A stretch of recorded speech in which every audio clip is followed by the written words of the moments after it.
World championship of legends লিগের সেমিফাইনালে চিরপ্রতিদ্বন্দ্বী পাকিস্তানের সঙ্গে খেলবে না ভারত। ম্যাচ প্রত্যাখ্যান করায় টুর্নামেন্ট থেকে বিদায় নিয়েছে যুবরাজ সিং শেখর ধাওয়ানের দল। বিপরীতে না খেলেই ফাইনালে উঠেছে মোহাম্মদ হাফিজ, শহীদ আফ্রিদিদের পাকিস্তান। সেমিফাইনালের আগে লিগ পর্বে পাকিস্তানের সঙ্গে ম্যাচ বয়কট করেছিল ভারত। তখন দুই দলের মধ্যে পয়েন্ট ভাগাভাগি করে দেওয়া হয়েছিল। সেমিফাইনালে ম্যাচটি হওয়ার কথা ছিল আগামীকাল বার্মিংহামে। এপ্রিলের শেষ সপ্তাহে ভারত নিয়ন্ত্রিত কাশ্মীরের পেহেলগামে বন্দুকধারীদের হামলায় ২৬ জন নিহত হওয়ার জেরে ভারত পাকিস্তান সম্পর্কে উত্তেজনা দেখা দেয়। এক পর্যায়ে পাল্টাপাল্টি হামলায় জড়ায় দুই প্রতিবেশী।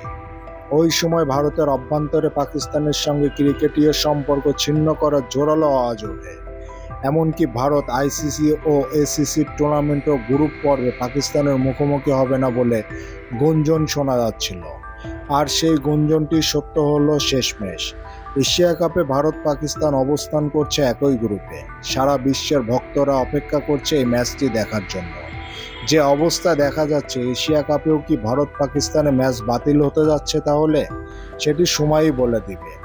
চ্যানেলের সাথে থাকুন সব সময়।